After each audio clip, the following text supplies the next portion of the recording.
I'll begin with the gentleman to my extreme right. We've been wanting to hear from them for a long time. So it's taken time. How far are you from launch, Reliance Jio?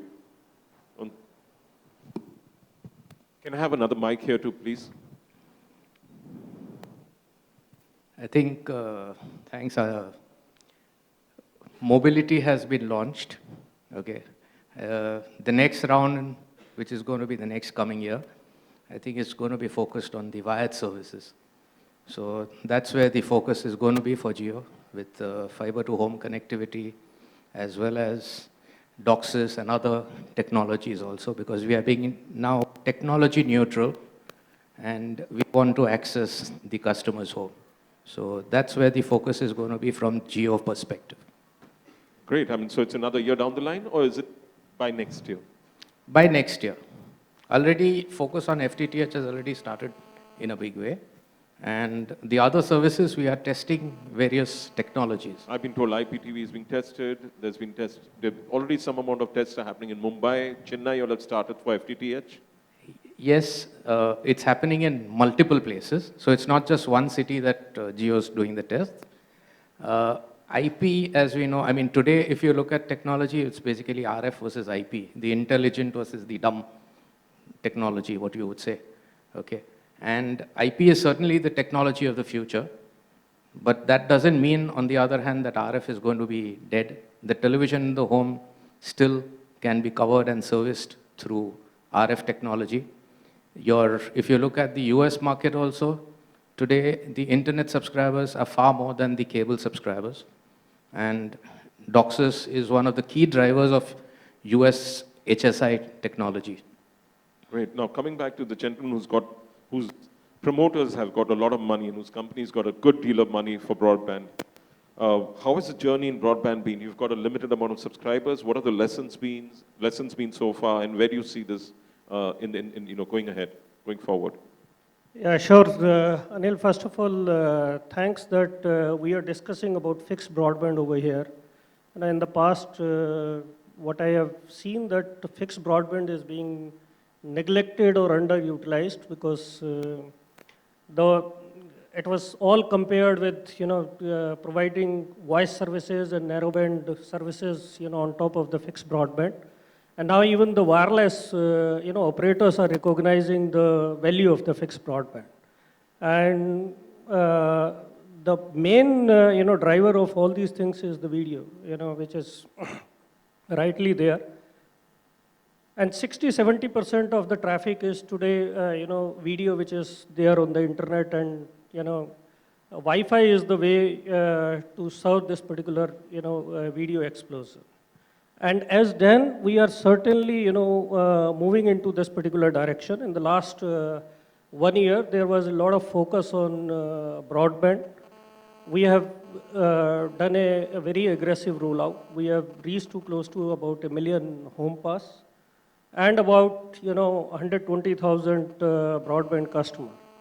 And as S.N. Sharma ji mentioned yesterday, that the investment which has come certainly will be put up in terms of moving broadband further. The experience is good, and specifically thanks to the especially the CDN providers, YouTube peering which is available, and the caching technologies, that the cost of the broadband is coming down, and hence we are passing that particular benefit to the users, as well as increasing the speed of the user at almost the same cost. So are you also going the same way of using CDNs and to lower your own costs and improving the experiences in Kerala? No, see, the biggest video service provider on the internet is the YouTube by Google. So they themselves put the caching engines in the ISP network, so that itself improves the experience of the users of our internet service. And we also have our own caching engines to reduce the cost and also improve the service.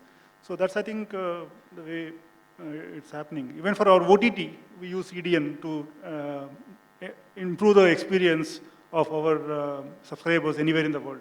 So how many subscribers do you have and how many home passes? For broadband, we have about 180,000 subs. 108,000. 80,000, and about 1 million home passed. And what are the kind of ARPUs you're getting out of the broadband? About 600. And what exactly are they consuming, and how much are they consuming? What is the package? I should have been informed, but I'm not. So I'll request you to give me a little more information from both of you all, from your boom band, and what experiences of Reliance Jio is happening after that. So what is the specific question? What specific question is the packages, the brand, promotion, consumption? Yeah. Yeah. See, we have multiple packages. One is, which is the fast moving, is the unlimited 1 Mbps, which is become 2 Mbps, unlimited. Then we have high speed up to 50 Mbps on DOCSIS 3. Then we have 100 Mbps also on DOCSIS 3. Then we have launched GPON services also. So that is again where we don't have network ready. So we are looking at GPON also to be ready for 100 Mbps and more speeds. So these are all the speeds which we offer to the consumer. So at the entry level, we have packages at 149 rupees, so that a new entrant should not be, held back because of the ARPU. So we help him, giving a helping hand in terms of low ARPU also. So in terms of the consumption, I think universally it is the video which is driving the traffic, whether it's YouTube, even WhatsApp today. I think in terms of actual consumption of data, maybe you can make it 100 text messages, but finally one video will overtake the text message in terms of traffic. So I think that's the way it's going. Even the 1 Mbps guy is how much of the unlimited? How much of It's data unlimited. is he consuming in a month? The 1 Mbps guy, on an average, what are they consuming? Is it 20 GB, 40 GB? SN said that they're consuming 20, and he expects that to go up to 40. Yeah, so that is actually because it varies from territory to territory in terms of and the profile of the consumer.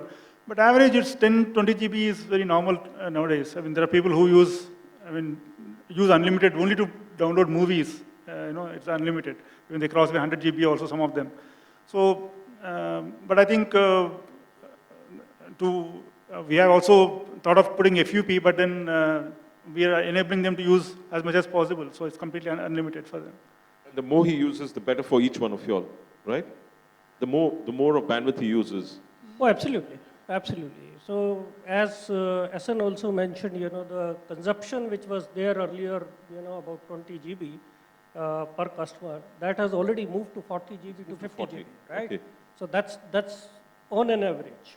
And as Shankar is mentioning that the major driver is the video. And the YouTube is, almost 40 to 50% traffic is going to YouTube. So that's driving the whole usage and improving the customer experience also.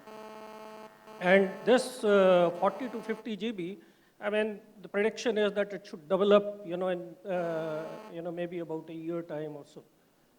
But are you putting up apps over there to drive him towards you? Are you putting up in your EPG or in your interface that the consumer gets into? Is YouTube being pushed over there as a kind of a link which takes him there, or is he going to it himself as a search kind of a thing?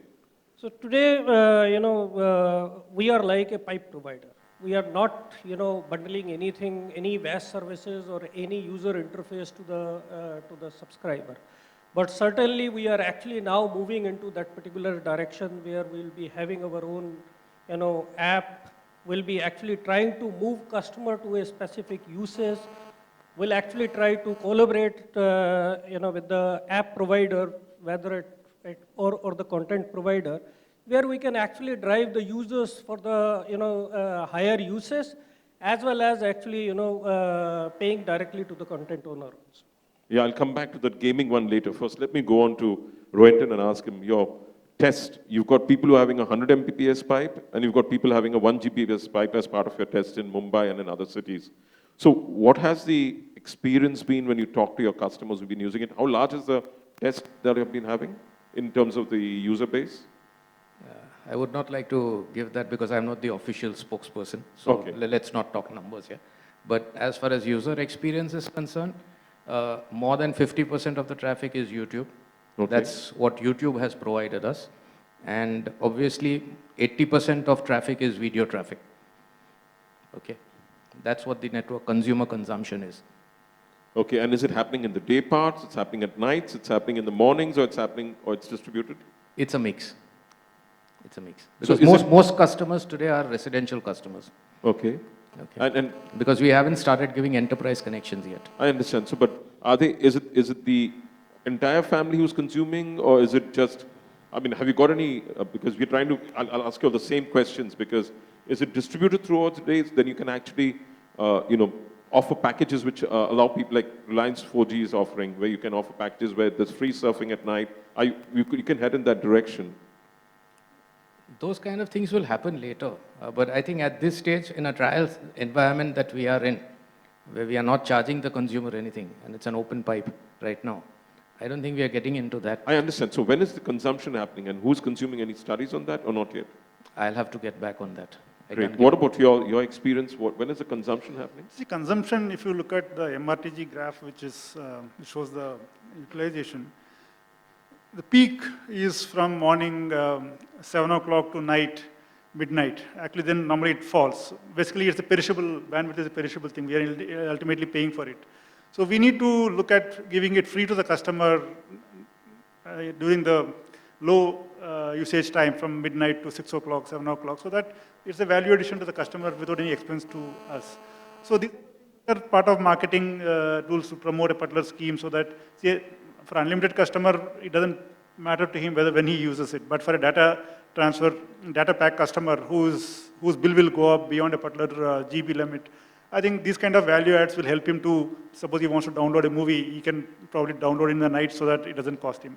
So those kind of packages do happen. Yeah. What has your experience been in consumption patterns? See, generally, we all have the residential customers more. So if you just look at the consumption pattern, more or less looking at the prices today of the broadband services, it's almost flat.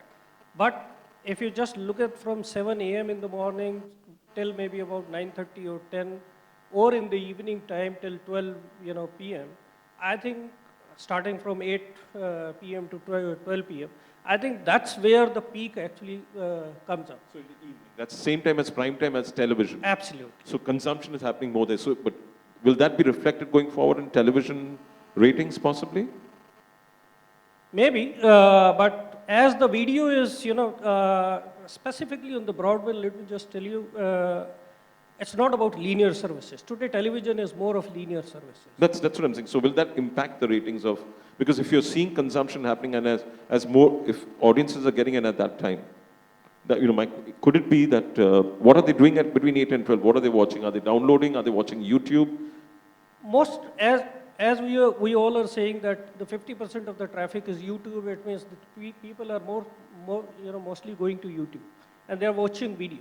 Okay. Right? It's not that they are actually doing anything else also. All right. I mean, I think, see, today, sometime back, it used to be one person at home who was using broadband. Today, every housewife has a WhatsApp, a link comes, she goes to the YouTube, from that YouTube she sees another 10 links. So this is how it's a viral thing which happens. Maybe once kids come back in the evening from the school or college, then they have their surfing time. So I think for us, we see the traffic almost uniform at the peak from morning 7 to midnight. Then only it comes down. I think there is somebody or other at home, and we also have commercial subscribers, so it remains flat that way. so is each one of you future ready? Because Essence said yesterday, and I believe too, there's going to be a data explosion. One on the 4G side, second on the fixed wire side, which you're having a fixed wire, then you're also having Wi-Fi, and then you're going to do Wi-Fi hotspots at some stage like Autel is doing in its areas. So are you future ready? Because if you have a surge in subscribers and broadband subscribers have been growing now, and they will grow further still. So are you all future ready in terms of being able to deliver to, is your backend robust enough? Is your pipe robust enough? Each of you. So I would say, this is really a difficult question because, if we just look at the internet traffic pattern, it's increasing. It's increasing every day. Hence, we have to really, invest more and more into, augmenting the network also, especially, the backhaul capacity itself, right? Hence, we need to invest more into network. Hence, we need to invest, more fiberization, more deeper fiberization going right up till the home. So it requires a continuous investment and it's a continuous journey. It's not like today we built a network and that is future ready. I won't say that. But yes, whatever the customer needs are, we are ready for taking care of that particular need, and we are continuously investing into making sure that our consumer experience is not compromised. What about you, Sankar? See, it's a ongoing investment cycle. Investment from 2 points of view. One is expanding the geography. There's basically the RF plant and the fiber plant you need to keep investing to expand. Other one is to improve the services to the existing customers in terms of bandwidth. See, we started in 2000 with 64 kbps. Today, 10, 20 Mbps is a given thing. I mean, that kind of a growth has happened and that much of back-end infrastructure upgradation has happened. So this is an ongoing cycle. So I think we're already providing 100 Mbps.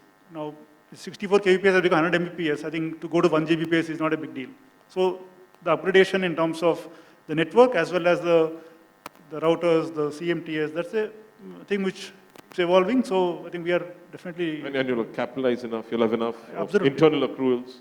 Yeah, so this is a cycle you need to plow back the revenues into this. So that's to ensure that we keep the same customer and also in terms of to upgrade him in terms of revenue.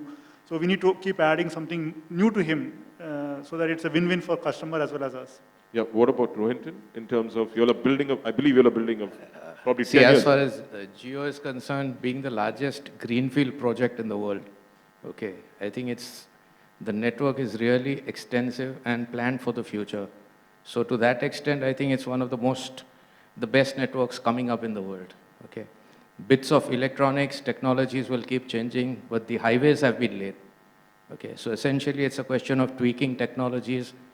5G will come sooner or later, but you are now taking your fiber deeper and deeper to closer to the customer's home.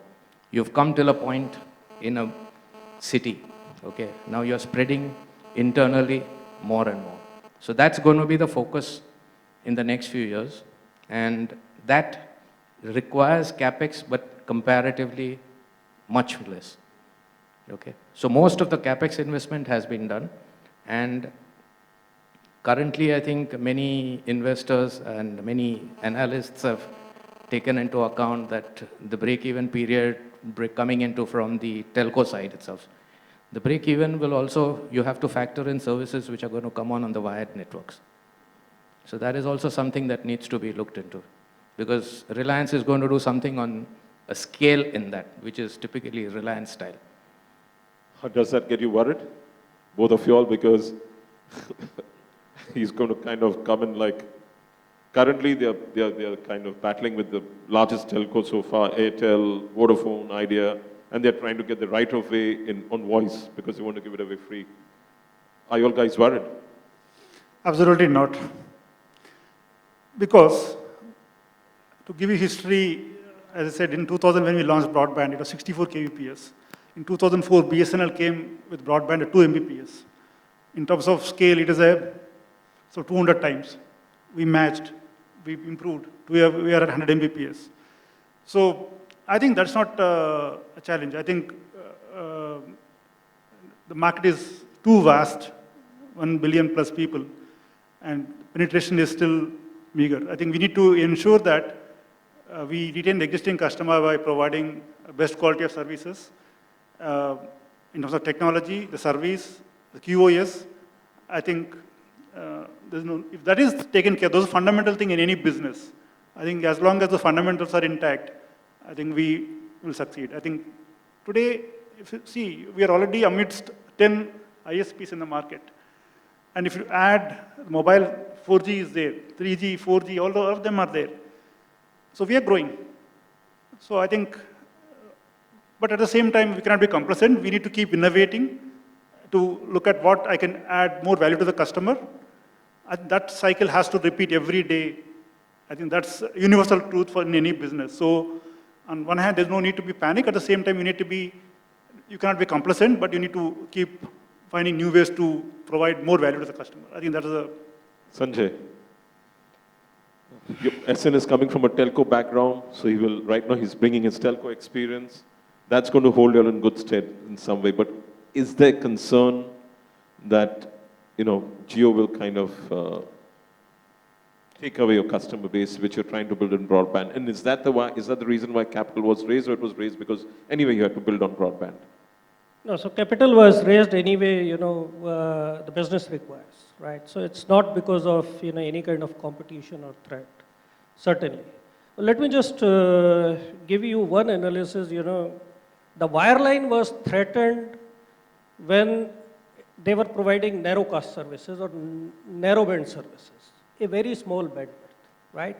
During that time, the wireless networks were capable of delivering those services at a much lower cost and to the masses, right? Because wireline is, you have to actually wire each and every home, while on the wireless side, you just put up a tower and then you reach to the customer directly.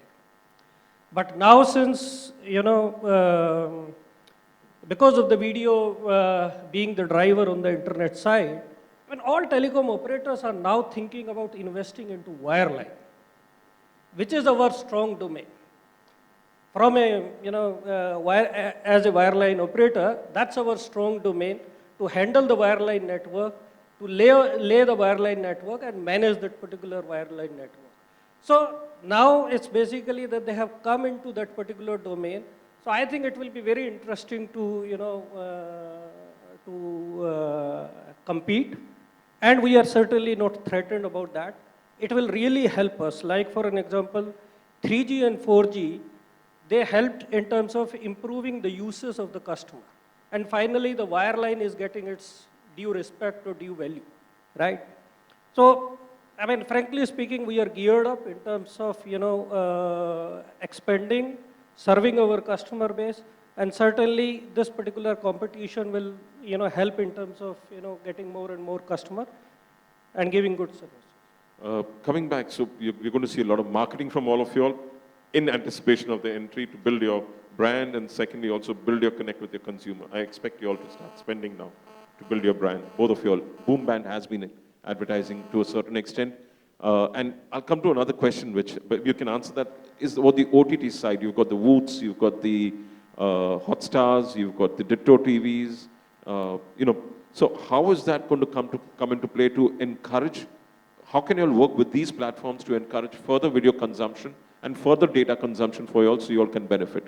What kind of a role do you see for FTTH and fixed kind of delivery, rather than, because 4G has already taken on all these and put them on their as apps within their own play. So do you see that happening with you all, where you bundle together with?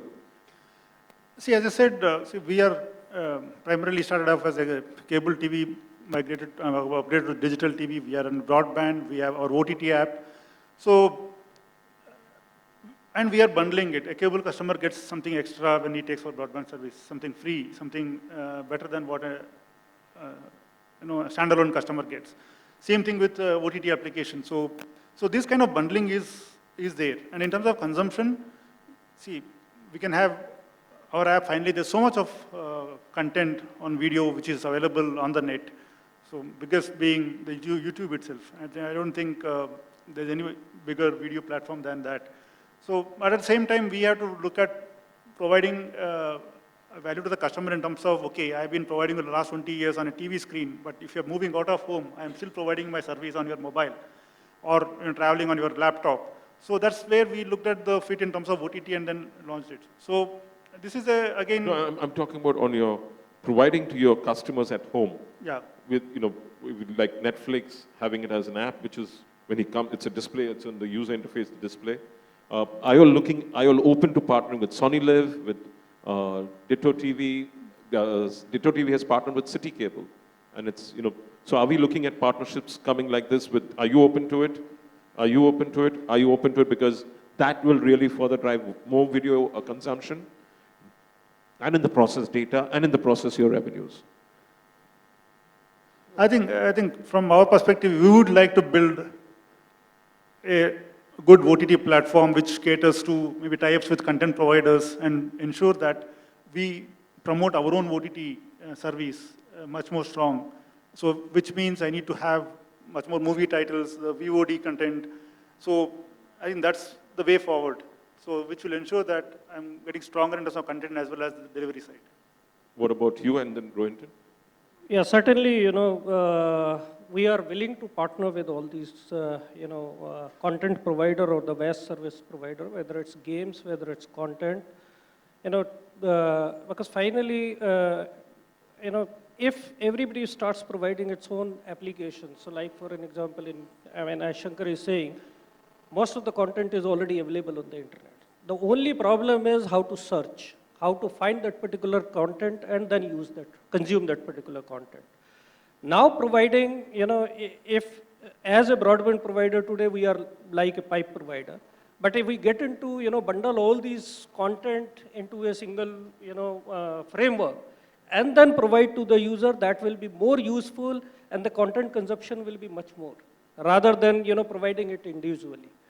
So certainly we are looking at partnering with, all the content provider and make sure that the consumer experience improves. They start using more. Hence, the consumption of the broadband certainly will be more on that particular network. The only thing which need to be seen is whether we are streaming it from outside India or within India or on net. Because that will decide the cost of that particular content provider as well as the cost of the ISPs also. Because if it is more on net, we can provide a far better services to the consumer and at the same time the cost can be lower.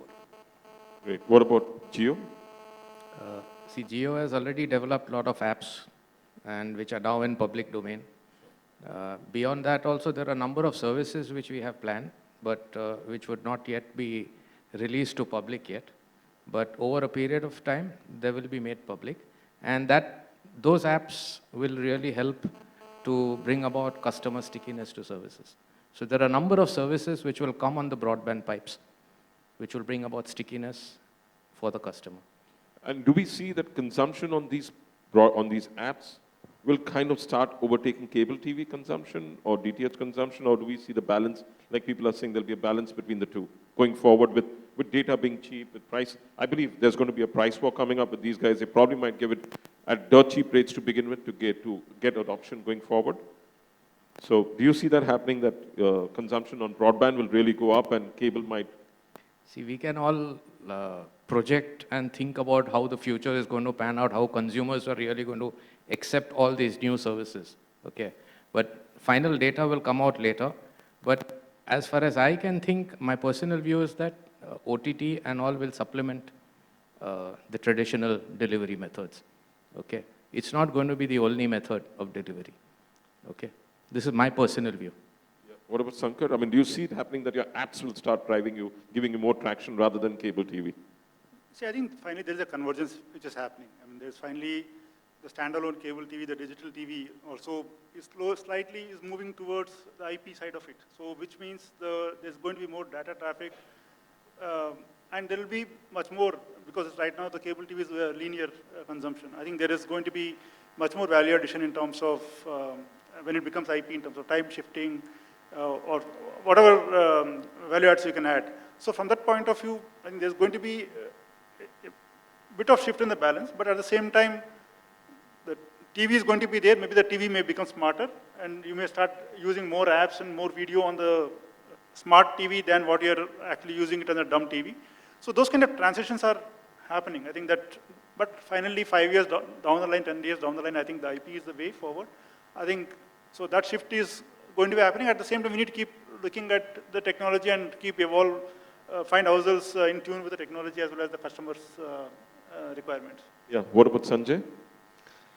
So I take it up like this, whether consumer is moving from linear TV to non-linear TV. Because when these devices are being used at home, these are being used more for non-linear TV rather than the linear TV. And still what I feel that if there is a content which is available, when people would like to see it on a larger screen rather than on a smaller screen, especially the video content. As Shankar also said that, the cable TV now or the set-top boxes are moving from linear to hybrid set-top boxes, and hence we can provide all those non-linear services on the television itself. So it's not that people would we cannot provide the services. And on top of it, within the home, being the MSO and being the broadband provider, I think that's the best deadly combination, that we can handle the video in a far better way within the home or about video distribution to the home, and making sure that whatever customer requirements are there, those are met. Those are met on larger screen as well as on smaller screen, on both. Actually, in my home, for instance, I'm watching television, I'm watching Al Jazeera on my smart TV using broadband rather than watching linear television, which is cable-delivered television. I'm watching it on IP.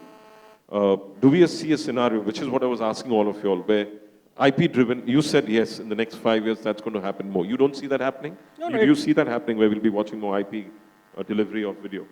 Certainly, that's competition for broadcasters, basically, because No, it's the same such a broadcaster, but putting it on IP. maybe the current broadcasters, or maybe new people coming up also. Okay, new content houses coming up and delivering through IP. Yeah, I mean, I'm waiting for Amazon. I'm just waiting to see. They've done a lot of tie-ups with a lot of content creators. I don't know what that's going to do to the ecosystem. They've got a lot of movies, premieres. They've tied up with T-Series. They've tied up with Dharma. They're tying up with every single studio they can in India. So that's going to be a bit of a thing you'll have to be ready for, and there'll be a huge marketing campaign that's been there for, like on the e-commerce side. And they're investing a lot of money. So that's good. You be ready for that. Oh, sure, absolutely. As I said that, the customer or the user behavior is moving towards non-linear services. And when I talk about non-linear services, certainly we'll be using the IP route even for the hybrid set-top boxes. Certainly. Then you have the IPL, which is going to be hitting, and we'll be watching it. Oh, absolutely. Yeah. So, any other questions from the audience to the panel? Or are you all hungry for lunch? Any questions? Has everything been answered over here? Then let's call it a day and thank these gentlemen for being here in this afternoon.